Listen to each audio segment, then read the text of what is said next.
സ്നേഹിതരെ, എറണാകുളം അങ്കമാലി അതിരൂപതയുടെ മുൻ മെത്രാപ്പോലിത്തയും സിറോ-മലബാർ സഭയിലെ ആദ്യത്തെ കർദിനാളുമായിരുന്ന അഭിമന്യ പാറേക്കാട്ടിൽ തിരുമേനി തൻ്റെ കാരുണ്യത്തിൻ്റെ ആഴം ഒന്നുകൊണ്ട് മാത്രം 2 ആശുപത്രികൾ രൂപതയുടെ കീഴിൽ പ്രവർത്തിക്കാൻ അനുവദിച്ചു. അതിന് മതിയായൊരു കാരണമുണ്ട്. ചങ്ങനാശ്ശേരി അതിരൂപതയുടെയും പാലാ രൂപതയുടെയും ഒക്കെ പരിധിയിൽ കേരളത്തിലെ 3 മെഡിക്കൽ കോളേജുകൾ പ്രവർത്തിച്ചിരുന്നു. അതായത് തിരുവിതാംകൂർ ഭാഗത്ത് തിരുവനന്തപുരം, ആലപ്പുഴ, കോട്ടയം.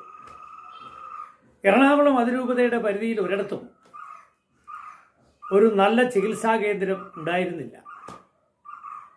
അതുകൊണ്ട് സാധാരണക്കാരും പാവപ്പെട്ടവരുമായ ആളുകൾക്ക് ചികിത്സ ലഭിക്കുവാനുള്ള അവസരം ഉണ്ടാക്കണം എന്ന ലക്ഷ്യത്തോടു കൂടിയാണ് ഈ 2 പ്രധാനപ്പെട്ട ആശുപത്രികൾ രൂപതയുടെ പരിധിക്കുള്ളിൽ നടത്തുവാൻ അദ്ദേഹം ആലോചിച്ച് തീരുമാനമെടുത്തത്.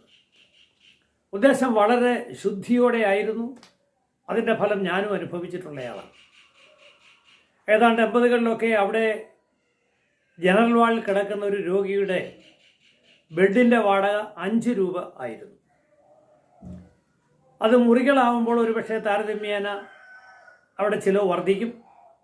സമ്പന്നന്മാർ വലിയ റൂമിൽ വന്ന് താമസിക്കുമ്പോൾ ആ പണം എടുത്തുകൊണ്ട് പാവപ്പെട്ടവരെ സഹായിക്കും. അനേകം ക്രൈസ്തവരായിട്ടുള്ള സ്ത്രീ പുരുഷന്മാർ അവിടെ ജോലി ചെയ്തിട്ടുണ്ട്. അവരെല്ലാം നല്ല രീതിയിൽ മുന്നോട്ട് പോയിക്കൊണ്ടിരിക്കുകയും ചെയ്യും. എന്നാൽ പാറേക്കാട്ടിൽ പിതാവിൻ്റെ കാലശേഷം ഈ 2 ആശുപത്രികളുടെയും ഡയറക്ടർ പദവിയിലേക്ക് കടന്നു വരുവാൻ വൈദികർ കൈക്കൂലി കൊടുക്കുന്നുണ്ട് എന്ന് പോലും കേൾക്കുന്നുണ്ട്. ഇന്നും ഈ രൂപതയിൽ നിന്ന് കടന്ന് മറ്റൊരു രൂപതയിലായിരിക്കുന്ന ചില ഇടഞ്ഞ തന്ത്രങ്ങളാണ് ഇവിടുത്തെ നിയമനങ്ങൾക്ക് ചുക്കാൻ പിടിക്കുന്നത് എന്നും കേൾക്കുന്നു. ഏതായാലും ഒരു കാര്യം ഉറപ്പാണ്, സാധാരണക്കാരോടും പാവപ്പെട്ടവരോടും ഒരു കരുണയുമില്ലാത്ത നിഷ്ഠൂര ശൈലിയുള്ള പ്രവൃത്തികളാണ് ഈ വൃത്തികെട്ട പുരോഹിതന്മാരാൽ നയിക്കപ്പെടുന്ന ഈ സ്ഥാപനത്തിൽ ഇന്ന് നടക്കുന്നത്. ജോലി ചെയ്യുന്ന പാവപ്പെട്ട സ്ത്രീകളുടെ നിലവിളി നാം ഇപ്പോൾ സാമൂഹ്യ മാധ്യമങ്ങളിലൂടെ കാണുന്നുണ്ട്. ജോലി ചെയ്യുന്നവർക്ക് മതിയായ കൂലിയില്ല, സമയത്തിൻ്റെ കൃത്യതയില്ല, 15 മണിക്കൂർ മറ്റും ജോലി ചെയ്യേണ്ട ഒരു ഗതികേടിലാണ് പാവപ്പെട്ട സ്ത്രീകൾ. ഒരിക്കൽ ബസ്സിൽ യാത്ര ചെയ്യുമ്പോൾ എൻ്റെ തൊട്ടടുത്തിരുന്നൊരു പ്രായമുള്ള ചേച്ചി പറയുന്നുണ്ട്, ഈ ഖത്തറാരന്മാർ ഇത്ര നിഷ്ഠൂരന്മാരാണ് എന്ന് ഞങ്ങൾക്ക് ഇപ്പോഴാണ് മനസ്സിലായത്. ഒന്ന് ആലോചിച്ച് നോക്കുക. സാമൂഹ്യ സേവനത്തിന് വേണ്ടി ലാഭേച്ഛയില്ലാതെ പ്രവർത്തിക്കേണ്ട ഒരു സ്ഥാപനത്തിൽ പണിയെടുക്കുന്നവർക്ക് കൂലി കൊടുക്കുന്നില്ലെങ്കിൽ തനി ബൂർഷ്വാസികളുടെ ശൈലിയിലേക്ക് ഈ പുരോഹിത വർഗം കടന്നുപോയിരിക്കുന്നു എന്ന് കരുതേണ്ടതുണ്ട്. ഇതിനെതിരായി ശക്തമായ നിലപാടുകളും ആവശ്യമെങ്കിൽ സമരപരിപാടികളും ക്രൈസ്തവ സമൂഹത്തിൽ ഉണ്ടാവേണ്ടതാണ്. കാരണം ധാർമ്മികത മുതൽക്കൂട്ടായിട്ടുള്ളതാണ് ക്രൈസ്തവ സമൂഹം. അതിൽ നിന്ന് വ്യതിചലിച്ചവൻ പുരോഹിതനായാലും ആരായാലും അതിനെതിരെ പ്രതികരിക്കാനുള്ള ബാധ്യത ക്രൈസ്തവ സമൂഹത്തിനുണ്ട്, വിശ്വാസികൾക്കുണ്ട്.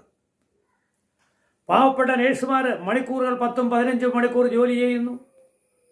ഇപ്പോൾ അടുത്ത് കേൾക്കുന്നത്, എനിക്ക് നേരിട്ട് അനുഭവം ഇല്ലെങ്കിൽ പോലും പറഞ്ഞു കേൾക്കുന്നത്, അവിടെ ചില മാൻ പവർ കൺസൾട്ടൻസികളുമായി ബന്ധപ്പെട്ട എന്തൊക്കെയോ പ്രവർത്തനങ്ങൾ നടക്കുന്നുണ്ട് എന്നാണ്.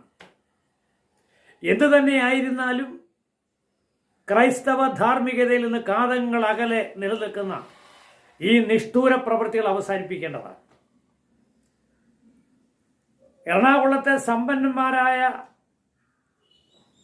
ആതുരാലയ വ്യാപാരികളിൽ നിന്ന് രക്ഷപ്പെടുവാൻ വേണ്ടി, സുരക്ഷിതം നൽകാൻ വേണ്ടിയാണ് ഇവിടെ കത്തോലിക്ക സമുദായത്തിൻ്റെ നിയന്ത്രണത്തിൽ 2-3 സ്ഥാപനങ്ങൾ പ്രവർത്തിക്കുന്നു. ലിസി, ലിറ്റിൽ ഫ്ലവർ, അതുപോലെ തന്നെ ലത്തീൻ സഭയുടെ കീഴിൽ ലൂർദ്. ലൂർദിലൊരു പരിധിവരെ മര്യാദയ്ക്ക് പോകുന്നുണ്ടെന്നാണ് എൻ്റെ അനുഭവം എന്നെ പഠിപ്പിച്ചത്. എൻ്റെ ഭാര്യയുടെ ക്യാൻസർ രോഗ സംബന്ധമായ ചികിത്സയുമായി ബന്ധപ്പെട്ട് ലൂർദ് ആശുപത്രിയിൽ ഞാൻ സമീപിക്കുമ്പോൾ അവരുടെ ദയാപൂർവകമായ നിലപാടുകളും സമീപനങ്ങളും അഭിനന്ദനാർഹമാണ്, കൃതജ്ഞതാർഹമാണ്. ഒരുപക്ഷെ അതിലും ശ്രേഷ്ഠമായ തരത്തിൽ പ്രവർത്തിക്കാൻ കഴിയുന്ന ഈ രണ്ട് ആശുപത്രികളിൽ എന്തുകൊണ്ട് നിഷ്ഠൂര ശൈലിയിലുള്ള പ്രവർത്തനങ്ങൾ ഉണ്ടാകുന്നു എന്നുള്ളതാണ്.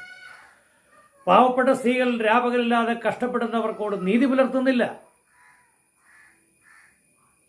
പലരും അഭിപ്രായപ്പെടുന്നത് 15 മണിക്കൂർ പണിയെടുക്കുന്നു എന്ന് മാത്രമല്ല, മാൻ പവർ കൺസൾട്ടൻസികളുമായി നടത്തിയിട്ടുള്ള ചില ധാരണകളുടെ അടിസ്ഥാനത്തിൽ പ്രവർത്തിക്കുന്നു എന്ന് പോലും പരാതികൾ ഉയരുന്നുണ്ട്. എന്തായാലും ഇത് പരിഹരിക്കപ്പെടേണ്ടതാണ്. അല്ല വിശ്വാസ സമൂഹമേ, ഞാനൊന്ന് ചോദിച്ചു കൊള്ളട്ടെ, നമ്മുടെ അധ്വാനത്തിൻ്റെ ഫലമായി നാം കൊടുക്കുന്ന നേർച്ചപ്പണം കൊണ്ട് പടുത്തുയർത്തപ്പെട്ട ഈ പ്രസ്ഥാനം സാമൂഹ്യ സേവനമാണ് ലക്ഷ്യം വെച്ചിരിക്കുന്നത്. എന്തുകൊണ്ട് പുരോഹിതന്മാരെ ഇതിൻ്റെ ഉത്തരവാദിത്വം ഏൽപ്പിക്കുന്നു? അവർക്കെന്ത് നൈപുണ്യമാണ് ഇതിനകത്തുള്ളത്? അതോ സെമിനാരിയിൽ കച്ചവടമാണോ പഠിപ്പിക്കുന്നത്? പറയാതിരിക്കാൻ നിർവാഹമില്ല. ചില കച്ചവടക്കാരൊക്കെ ഇവിടുത്തെ മെത്രാൻ പദവിയിലൊക്കെ ഉണ്ടായിരുന്നല്ലോ. ഒരുപക്ഷെ അതുകൊണ്ടായിരിക്കാം സമാന ശൈലി ഇവരിപ്പോൾ സ്വീകരിച്ചുകൊണ്ട് ഇരിക്കുന്നത്. നിർബന്ധമായും ഇത്തരം സ്ഥാപനങ്ങളുടെ ഭരണ നിർവഹണ അധികാര സ്ഥാനങ്ങളിൽ നിന്ന് ഈ വർഗത്തെ അടിച്ച് പുറത്താക്കുകയും തെരഞ്ഞെടുക്കപ്പെട്ട ആത്മായ പ്രതിനിധികൾ, പ്രത്യേകിച്ച് ഭരണ നിർവഹണ പ്രാഗൽഭ്യം തെളിയിച്ചിട്ടുള്ളവരും അതിന് വിദ്യാഭ്യാസ യോഗ്യത ഉള്ളവരുമായിട്ടുള്ള ധാരാളം ആത്മായർ നമ്മുടെ സഭയിലുണ്ട്, സമൂഹത്തിലുണ്ട്. അവരെ കൊണ്ട് ഇത്തരം സ്ഥാപനങ്ങൾ നടത്തിക്കാൻ ചുമതല ഏൽപ്പിക്കുവാനുള്ള നടപടികളിലേക്ക് വിശ്വാസം മുന്നോട്ട് വരേണ്ടതാണ്.